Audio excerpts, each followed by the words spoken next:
Ainda na política, está marcado para o próximo dia 5 o julgamento no Supremo Tribunal Federal, que pode descriminalizar a maconha. Vini, vamos lá, o que exatamente vai ser discutido pelo tribunal? Uma votação que foi paralisada, né, e retoma, agora tem previsão de retomar, né? Exatamente, Edgar. Vamos lembrar que nós temos no Brasil uma lei de drogas estabelecida em 2006 que distingue ali as penalidades para os usuários e para os traficantes. Enquanto o traficante ele tem uma pena prevista aí de 5 a 15 anos, o usuário tem penas alternativas, sendo julgado caso a caso. Só que essa subjetividade sobre a quantidade que é configurada ali como o tráfico acaba causando um aumento nas prisões por tráfico de drogas. Então, a descriminalização do porte de drogas começou a ser discutida em 2015, quando a Defensoria Pública entrou com um recurso extraordinário contra a condenação de um réu em Diadema, Edgar, que foi pego com 3 gramas de maconha. E aí ele foi condenado a 2 meses de serviços comunitários. E segundo a defesa dele, isso fere os princípios da intimidade e da vida privada previstos na Constituição. O julgamento, portanto, estava parado desde 2015, quando teve um pedido de vista do ministro Teori Zavascki, que morreu futuramente. Naquele julgamento, 3 ministros já haviam votado a favor. O ministro Barroso, o ministro Fachin e o ministro Gilmar Mendes. O Gilmar, inclusive, Edgar, que era o relator do caso, votou pela inconstitucionalidade da lei com relação a todas as drogas. O Barroso sugeriu que o porte de até 25 gramas de maconha seja o parâmetro para configurar o uso pessoal. E o Fachin propôs que essa discussão de estipular a quantidade máxima permitida deve ser julgada pelo Congresso Federal. Lembrando que a descriminalização da maconha não tem a ver com a legalização da maconha, ou da droga, como você preferir, né? Ela só vai tirar ali o caráter punitivismo, né? Mas você pode ter ainda ali... Do usuário, né? Exatamente, do usuário. Você pode ali, o Estado ainda tomando algumas medidas. Já a liberação, você teria o Estado regulamentando essa droga para fins comerciais. Agora, essa descriminalização, pelo menos da maconha, já era dada como certa nesse julgamento que será retomado aí no dia 5 de junho, porém a coluna da jornalista Mônica Bergamo diz que muito provavelmente o presidente da casa, o ministro Dias Toffoli, deve retirar a pauta de julgamento. Por quê? Porque já há um projeto de lei aprovado pela Câmara e pelo Senado. Esse projeto, inclusive, era do até então deputado na época Osmar Terra, hoje ministro da Cidadania, que é um projeto de lei que mantém a criminalização e altera alguns pontos da política nacional de drogas. Esse projeto provavelmente deve ser, portanto, sancionado pelo presidente Jair Bolsonaro, e aí não teria motivo para o STF prosseguir com este julgamento. Olha, sempre que esse assunto volta à tona é muito polêmico, tá? As opiniões são divergentes, as discussões são acaloradas, mas eu acho que a impressão que eu tenho é que tabus vão sendo quebrados, né, com relação à discussão sobre a questão das drogas e especificamente da maconha aí, né, que é o cerne dessa discussão no STF. O que vocês pensam a respeito? A gente sempre entra em um debate acalorado aqui, hein, Paulinho? Tem tweet aqui da Sereníssima, que ela diz o seguinte, ó: a lei de drogas atual é uma lástima, penaliza quem não tem doutor para ser enquadrado como usuário e não traficante. No mínimo, precisa de um parâmetro objetivo. Eu acho que estabelecer exatamente essa quantidade, que isso valha para todos, é alguma coisa de importante. A gente não está falando aqui de legalização, mas um ponto também importante é essa questão do canabidiol.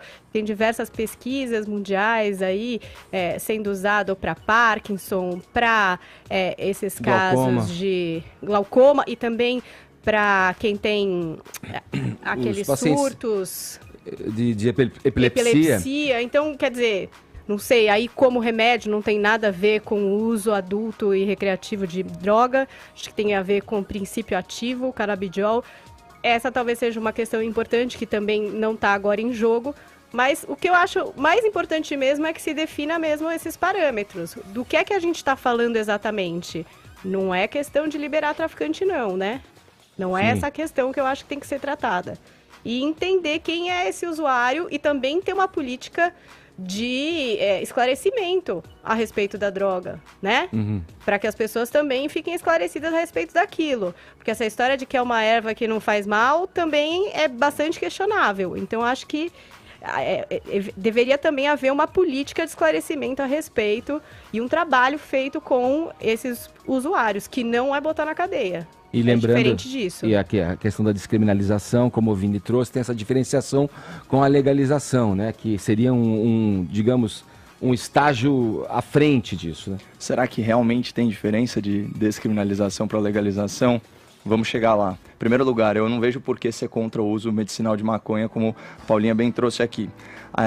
Também concordo com o Vini, esse julgamento ele vai cair, já tem projeto de lei, já tramitou, o Congresso aprovou, está só aguardando sanção presidencial, e isso tira aquela margem de interpretação que o STF adora usar e vai frear a sanha do Supremo por criar leis, né, ao invés de respeitar o processo democrático normal, que é via poder legislativo eleito, né? Vamos lembrar que o ministro do STF não é nem concursado, nem eleito, e a sua função princípio não é representar a vontade popular, mas sim guardar a Constituição. Não criar leis, é verificar a constitucionalidade dessas leis. Agora vamos lá.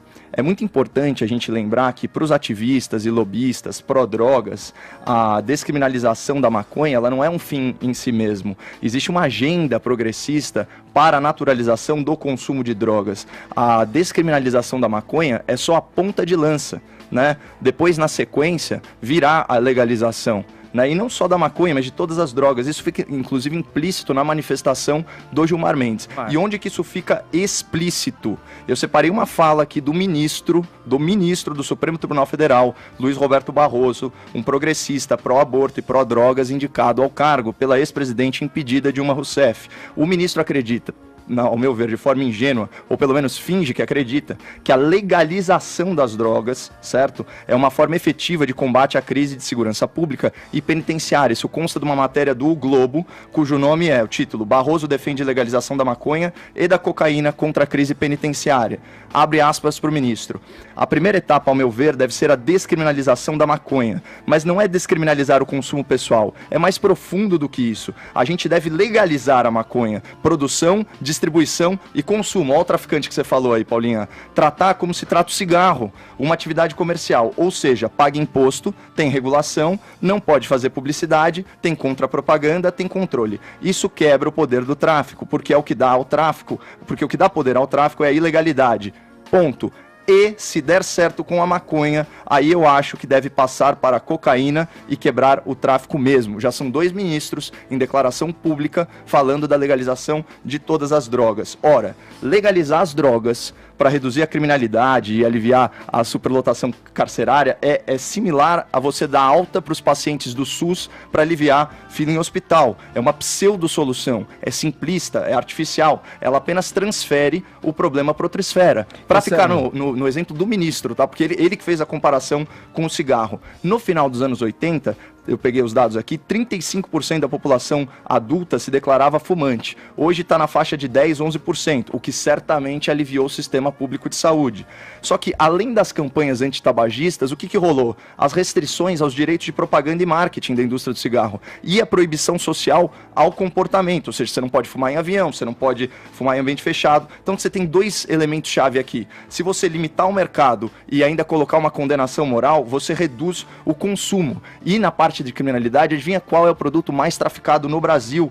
É o cigarro. Eu peguei uma fonte que citou aí que é um mercado de 6 bilhões de reais, sem falar nos impostos não arrecadados. Ou seja, a venda legal de um produto, ela não vai extinguir o seu tráfico, ou melhor, o seu contrabando. Você só mudou o tipo penal. Você tem um país continental que não tem nenhum controle de fronteira. Então, se as autoridades não conseguem controlar o contrabando de cigarro, dos eletrônicos e tantos outros produtos, por que ela vai ter mais sucesso fiscalizando maconha ou cocaína legalizadas? Isso não faz sentido. Tipo, aumentar, vamos dizer assim, legalizar as drogas vai aumentar o consumo, pode gerar vários problemas de saúde pública sem necessariamente resolver os problemas de segurança pública. Olha aqui, isso são teorias, porque se essas coisas se implementadas aqui, aí sim a gente vai ter um embasamento para dizer o que elas realmente representaram, né, a partir das mudanças. Agora a gente pode vislumbrar coisas. Por exemplo, a gente sempre tem o costume de trazer exemplos negativos com relação a isso. Fala-se do Uruguai. O Uruguai é muito recente a liberação da questão da descriminalização da maconha, a autorização para plantio em quantidades controladas ali.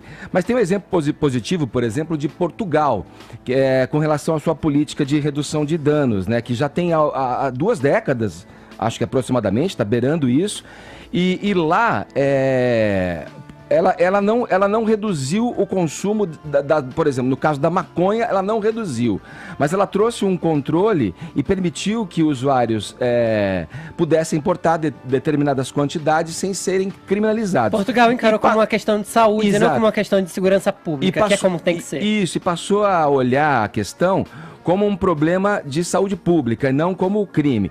Mas 2 drogas pesadas para citar, e as que você colocou no final aí, Caio, a cocaína e a heroína, em Portugal, a partir dessa política de redução de danos, o consumo de heroína e cocaína, essas drogas consideradas mais pesadas, caiu de 1% da população que era para 0,3 percentual no consumo através da administração para esses viciados em tratamento de uma droga chamada metadona, que reduz os efeitos, que busca tirar o viciado da droga, do consumo. Agora, aí evoluindo para a questão da legalização, não estou fazendo nenhum juízo se eu tenho definido se é isso melhor ou não é melhor.